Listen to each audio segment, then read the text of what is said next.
Good morning friends, मैं शालू। आप सबका हमारे यूट्यूब चैनल नैनो नोट्स में स्वागत है। हमने मुग़ल साम्राज्य के पहले सम्राट बाबर के बारे में देखा था, उनके बारे में पढ़ा था। और आज हम मुग़ल साम्राज्य के दूसरे शासक हुमायूं के बारे में देखेंगे, जिन्होंने 1530 से 1556 ईस्वी तक भारत पर शासन किया, मुग़ल साम्राज्य के सम्राट के रूप में कार्य किया। ठीक है, तो आइए हम लोग देखते हैं हुमायूं के बारे में। सर्वप्रथम इनके बारे में थोड़ी जानकारी इकट्ठा कर लेते हैं, देख लेते हैं। इनका जो पूरा नाम था नासरुद्दीन मोहम्मद हुमायूं था। इनका अन्य नाम हुमायूं था।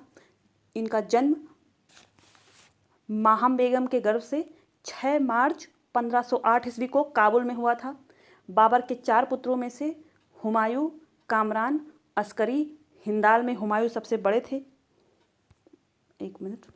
हुमायूं सबसे बड़े थे। इनके माता का नाम था माहम बेगम, इनके पिता का नाम था बाबर। इनका जन्म दिल्ली में हुआ था। इनकी पत्नी, बाबर की जो पत्नी थी, हुमायूं की जो पत्नी थी, हमीदा बानो बेगम, बेगा बेगम, बिगेह बेगम, चांद बीबी, हाजी बेगम, माह चूचक, मिवेह जान, शहजादी खानम। सबसे इसमें जो प्रसिद्ध थी इतिहास में जिनका वर्णन होता है वो हमीदा बानो बेगम थी। इनके संतान थे अकबर, मिर्ज़ा मोहम्मद हाकिम। इनकी पुत्री थी अकीके बेगम, बक्सी बानू,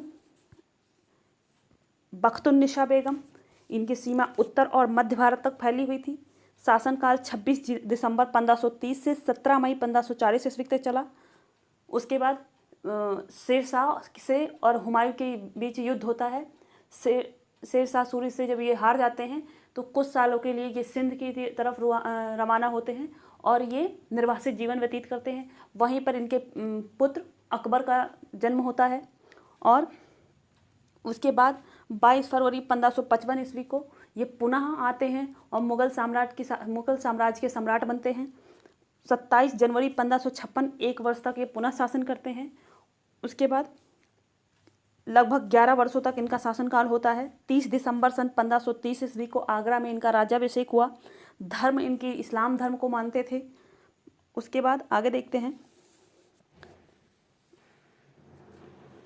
इनके जो पूर्वाधिकारी थे बाबर थे, उत्तराधिकारी अकबर थे, मुग़ल राजघराने से संबंध रखते थे।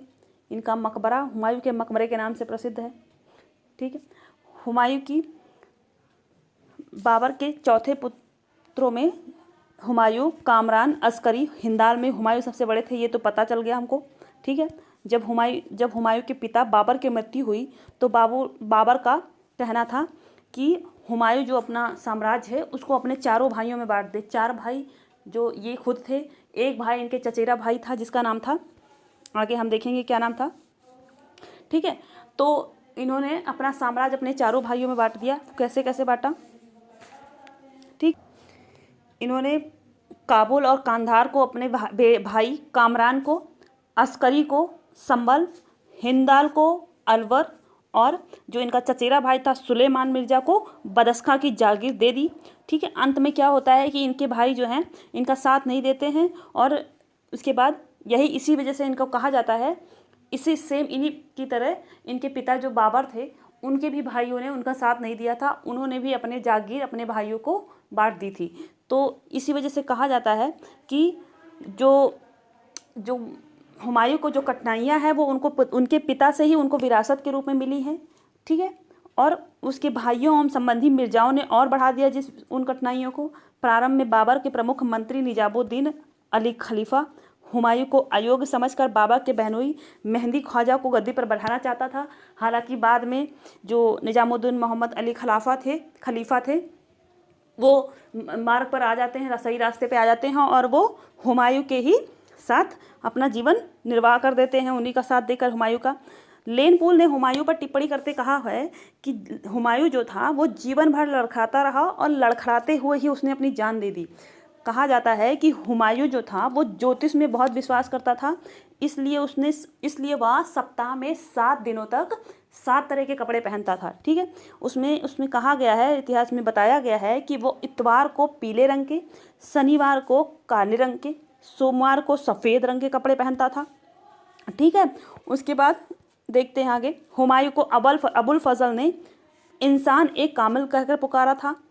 ठीक, हुमायूं की जो सबसे बड़ी कठिनाई थी उसके अफगान शत्रु थे जो मुगलों को भारत से बाहर खदेड़ने के लिए लगातार प्रयत्नशील थे। हुमायूं का जो समकालीन अफगान नेता था वो शेर खां था, जिसको शेर शाह सूरी के नाम से भी जाना जाता है। जो इतिहास में इसमें लिखा हुआ है, जो शेर शाह के सूरी के नाम से जाना जाता है। हुमायूं का कालंजर अभियान मूलतः बहादुर शाह की बढ़ती हुई शक्ति को रोकने का प्रयास था। हुमायूं के राजत्व काल में उसका अफगानों से पहला मुकाबला हुआ 1532 ईस्वी में दोहरिया नामक स्थान पर, जो कि हुआ था। ठीक है, दोहरिया नामक स्थान। अफगानों का नेतृत्व मोहम्मद लोदी कर रहा था और अफगान जो है वो हार गए थे। ठीक है, 1532 ईस्वी में जब हुमायूं ने पहली बार चुनार पर घेरा डाला, उस समय यह किला अफगान नायक शेर खां या शेर शाह सूरी के अधीन था। ठीक है, शेर शाह ने हुमायूं की अधीनता स्वीकार कर ली तथा अपने लड़के कुतुब खां के साथ एक अफगान सैनिक टुकड़ी को मुगलों की सेवा में मुगल साम्राज्य में भेजा। 1532 ईस्वी में बहादुर शाह ने रायसीन के महत्वपूर्ण किले को जीत लिया। ठीक है, जो कि 1533 में मेवाड़ की संधि करने के लिए विवश किया उसने हुमायूं को। बहादुर शाह ने टर्की के प्रसिद्ध तोपची रूमी खां की सहायता से एक तोपखाना तैयार कर लिया था और हुमायूं ने 1535-36 में बहादुर शाह पर आक्रमण कर दिया। बहादुर शाह पराजित हो गया। हुमायूं ने मांडू और चंपानेर के किलों को जीत लिया। ठीक है, उसके बाद 1534 में शेर शाह की सूरजगढ़ विजय हुई। 1536 में पुनः बंगाल को जीतकर बंगाल के शासक 13 लाख दीनार लेने से शेर शाह की शक्ति और 4 गुना बढ़ गई और उसका सम्मान में चार लग गया। उसके फलस्वरूप क्या हुआ, शेर शाह को दबाने के लिए हुमायूं ने चुनारगढ़ का 1538 ईस्वी में दूसरा घेरा डाला और किले पर अधिकार कर लिया। ठीक, 15 अगस्त 1538 को जब हुमायूं गौंड पहुंचा, उसे वहां चारों ओर लाशों को ढेर उजाड़ दिखाई दिए, तो हुमायूं ने इस स्थान का नाम बदल के जनताबाद रख दिया। ठीक है, आगे देखते हैं। हुमायूं अपने घोड़े सहित गंगा नदी में कूद गया। वहाँ पे एक भिश्ती की सहायता से उसने अपनी जान बचाई। हुमायूं ने इस उपकर के बदले उस भिश्ती को एक दिन के लिए बादशाह बना दिया और उसे प्रशासन संभालने की जिम्मेदारी दी। इस विजय के फलस्वरूप शेर खां ने शेर शाह की उपाधि धारण की। ठीक है, शेर शाह की उपाधि धारण की और अपने नाम का खुतबा पढ़वाया और सिक्का ढलवाने का आदेश दे दिया।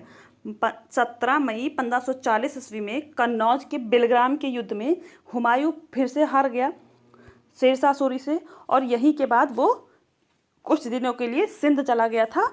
उसके बाद उसने निर्वासित जीवन व्यतीत किया और अकबर का जन्म होता है। उसके बाद वो पुनः आता है 1555 में, 1556 तक वो फिर से शासन करता है।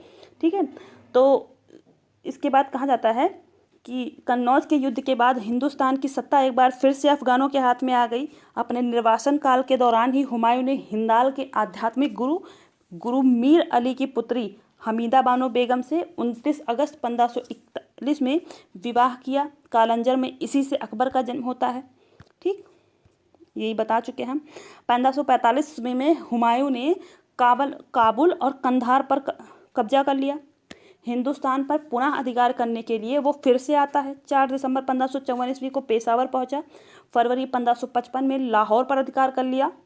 15 मई 1555 को ही मुगलों और अफगानों के बीच सरहिंद नामक स्थान पर युद्ध होता है। ठीक है, सरहिंद नामक स्थान पर युद्ध होता है। इस युद्ध में अफगान सेना का नेतृत्व सिकंदर शेर शाह सूरी तथा मुगल सेना का नेतृत्व बैरम खां ने किया। बैरम खां जो था वो बाबर का हुमायूं का बहुत विश्वास पात्र सेनापति था।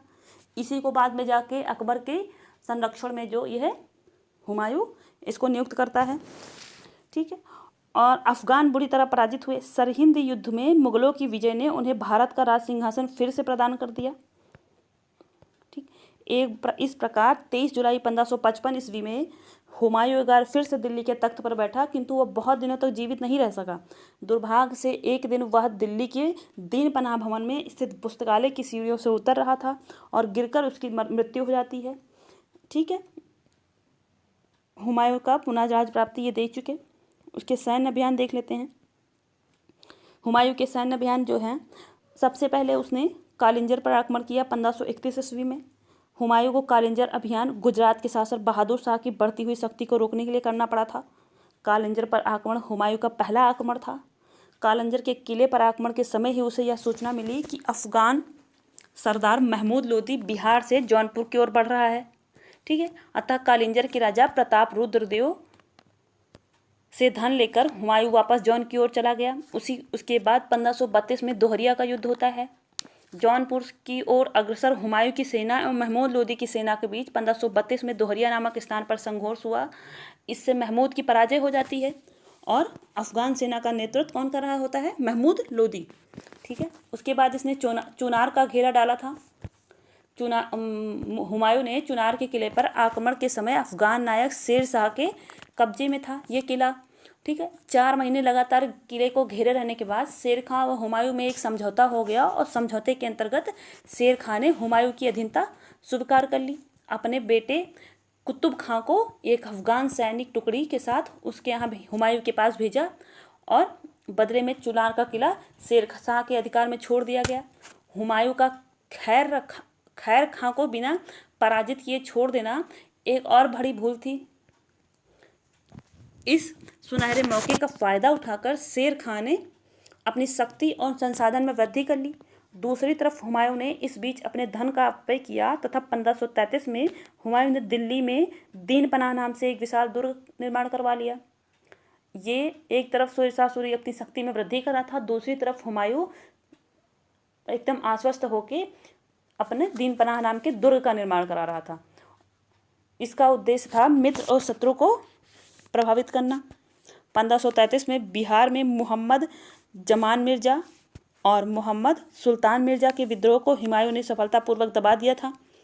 ठीक है, उसके बाद क्या होता है? बहादुर शाह से युद्ध होता है 1535 और 36 ईस्वी में। गुजरात के शासक बहादुर शाह ने 1531 में मालवा तथा 1532 में रायसीन के किले पर अधिकार कर लिया। 1534 ईस्वी में चित्तौड़ पर आक्रमण कर उसे संधि के लिए बाध्य किया। बहादुर शाह ने टर्की के कुशल तोपची रोमी खां की सहायता से एक तोपखाना का निर्माण कराया था। ठीक है, तो दूसरी तरफ शेर खां ने सूरजगढ़ के राज में बंगाल को हराकर काफ़ी सम्मान अर्जित कर लिया था। उसकी बढ़ती शक्ति हुमायूं के लिए चिंता का विषय थी, पर हुमायूं की पहली समस्या बहादुर शाह था। बहादुर शाह और हुमायूं के मध्य 1535 में सारंगपुर में संघर्ष होता है और बहादुर शाह पराजित होकर मांडू भाग जाता है। इसी तरह हुमायूं तथा मांडू और चंपानेर पर विजय के बाद मालवा और गुजरात उसके अधीन में आ जाते हैं। वो मालवा और गुजरात को भी जीत लेता है। इसके पश्चात क्या होता है कि बहादुर शाह ने चित्तौड़ का घेरा डाला और चित्तौड़ के शासक विक्रमजीत की मां कर्णवती ने इस अवसर पर हुमायूं को राखी भेजकर बहादुर शाह के विरुद्ध सहायता मांगी। हालांकि बहादुर शाह के एक काफिर राज की सहायता न करने के निवेदन को हुमायूं द्वारा स्वीकार कर लिया गया और 1 वर्ष बाद बहादुर शाह ने पुर्तगालियों के सहयोग से पुनः 1536 में गुजरात एवं मालवा पर अधिकार कर लिया। परंतु फरवरी 1535 में बहादुर शाह की मृत्यु हो जाती है। उसके बाद हुमायूं का शेर शाह से संघर्ष होता है। ठीक है, जब 1537 में पुनः हुमायूं जो है चुनार के किले पर आक्रमण करता है और शेर खां के पुत्र कुतुब खां ने हुमायूं को लगभग 6 महीने तक किले पर अधिकार नहीं करने दिया। अंततः हुमायूं ने कूटनीति और तोप खाने का प्रयोग कर ठीक है किले पर कब्जा कर लिया। ठीक, उसके बाद चौसा का युद्ध होता है। 26 जून 1539 को हुमायूं और शेर खां की सेनाओं के बीच गंगा नदी के उत्तरी तट पर स्थित चौसा नामक स्थान पर संघर्ष होता है और यह युद्ध हुमायूं अपनी गलतियों के कारण हार जाता है। संघर्ष में मुगल सेना को काफ़ी तबाही होती है और हुमायूं ने युद्ध से भागकर अपनी जान बचाने के लिए भाग जाता है। ठीक है, जिस भिस्ती ने चौसा के युद्ध में उसकी जान बचाई थी, हुमायूं ने उसे एक दिन दिल्ली का बादशाह बना दिया था और एक दिन के लिए उसको प्रशासन संभालने की इजाज़त दे दी थी। ठीक है, जब चौसा के युद्ध में शेर खां जीत जाता है तो वो अपने को राज्याभिषेक के बाद शेर शाह की उपाधि धारण करता है और स्वयं जो है मुगल सत्ता को ग्रहण करता है। ठीक, उसके बाद 17 मई 1540 को बिलग्राम की लड़ाई होती है। बिलग्राम के युद्ध में बिलग्राम और कन्नौज में लड़ी गई इस लड़ाई में हुमायूं के साथ उसके भाई हिंदाल और अस्करी भी होते हैं। फिर भी पराजय ने हुमायूं का साथ नहीं छोड़ा और इस असफलता के बाद शेर खान ने सरलता से आगरा और दिल्ली पर फिर से अधिकार कर लिया और हुमायूं जो है सिंध भाग जाते हैं और कुछ समय के लिए निर्वासित जीवन जीने लगते हैं। उसके बाद शेर शाह से ये मैंने बता दिया, ठीक है। और यहीं पे अकबर का जन्म होता है, ये आगे भी बताया था।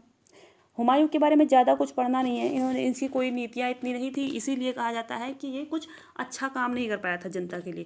इसी वजह से इनको कहा गया है कि ये ज़िंदगी भर लड़खड़ाता रहा और लड़खड़ाते लड़खड़ाते ही इसकी मृत्यु हो गई। लड़खड़ाते लड़खड़ाते मृत्यु इसलिए कहा जाता है क्योंकि ये सीढ़ियों से गिर कर इसकी मृत्यु हो गई थी और ये बस लड़ता रहा, जीतता रहा, हारता रहा, जीतता रहा, हारता रहा, कुछ अच्छा काम नहीं किया। तो बस इसका थोड़ा सा इसके बारे में जानना है, बहुत कुछ जानने की ज़रूरत नहीं है। जो जानना है वो हम आगे पढ़ेंगे। शेर शाह सूरी हैं, अकबर हैं, इनकी नीतियाँ अच्छी थी, इनके बारे में हम पढ़ेंगे, ठीक है। तो देख लेते हैं। मच्छीवाड़ा का युद्ध 15 मई 1555 को हुआ। लुधियाना से 19 मील पूर्व में सतलज नदी के किनारे मच्छीवाड़ा स्थान पर हुमायूं और अफगान सरदार नसीब खां ततार खां के बीच संघर्ष हुआ था। संघर्ष का परिणाम हुमायूं के पक्ष में था। संपूर्ण पंजाब जो था वो मुगलों के अधिकार में आ गया था। उसके बाद सरहिंद का युद्ध होता है 22 जून 1555 को। सरहिंद के युद्ध में भी दिल्ली के तख्त पर हुमायूं को बैठने का फिर से सौभाग्य प्राप्त होता है। और इसके बाद साम्राज्य का इस तरह से विभाजन किया गया कि हुमायूं की जो भयंकर भूलों में से एक था, जो उसने अपने भाइयों को साम्राज्य का जागीरें प्रदान कर दी थी, कहा जाता है कि वो उसके भयंकर भूलों में से एक थी, जिसके कारण उसने अनेक आंतरिक कठिनाइयों का सामना करना पड़ा और कालांतर में हुमायूं के भाइयों ने उसका साथ नहीं दिया। वास्तव में कहा जाता है कि वास्तव में अविवेकपूर्ण ढंग से किया गया साम्राज्य का यह विभाजन कालांतर में हुमायूं के लिए घातक सिद्ध हुआ। और यद्यपि उसके सबसे प्रबल शत्रु अफगान थे, किंतु भाइयों का असहयोग और हुमायूं के कुछ व्यक्तिगत कमजोरियां थी, जिससे उसको असफलता का हाथ लगी। दूसरी ओर कहा जाता है कि दिल्ली के तख्त पर बैठने के बाद यह हुमायूं का दुर्भाग्य ही था कि वह अधिक दिनों तक सत्ता भोग नहीं सका। जनवरी 1556 में दीन पनाह भवन में स्थित पुस्तकालय की सीढ़ियों से गिरते हुए हुमायूं की मृत्यु हो जाती है। हुमायूं के बारे में इतिहासकार लेनपुर ने कहा है कि हुमायूं गिरते पड़ते इस जीवन से मुक्त हो गया, ठीक उसी तरह जिस तरह तमाम जिंदगी वह गिरते पड़ते चलता रहा था। हुमायूं को अबुल फजल ने इंसान एक कामिल कहकर संबोधित किया और हुमायूं अफीम खाने का शौकीन था। ये लाइन यहाँ से एक्स्ट्रा ऐड हो गई है, ठीक है। तो बस हुमायूं के बारे में हम लोग को ज़्यादा जानने की ज़रूरत नहीं है, जितना जानना था इसमें पूरा लिखा हुआ है। हुमायूं को ज़्यादा टाइम के लिए नहीं था, मतलब 11 सालों के लिए था, लेकिन 11 सालों में उसको बहुत अच्छा कुछ काम नहीं किया था जिसके बारे में हमें पढ़ना हो, हमारे एग्ज़ाम के पॉइंट ऑफ व्यू से इम्पॉर्टेंट हो। हाँ, बस इसमें 2-3 युद्ध हैं जो कि हमें जानना होगा। बाकी हम जो इम्पोर्टेंट है वो आगे और डिटेल में कंप्लीट करेंगे। जैसे अभी इसके बाद हम शेर शाह सूरी को कंप्लीट करेंगे, अकबर को कंप्लीट करेंगे, तो इनको और विस्तृत चर्चा करेंगे, ठीक है। तो अभी के लिए thank you so much. Video पसंद आए तो लाइक करिएगा, शेयर करिएगा, सब्सक्राइब करिएगा और अपने दोस्तों तक शेयर करिएगा, जिससे ये सबके पास पहुंच सके और सब लोग इसको देख सकें। और प्लीज़ सपोर्ट करिए। Thank you.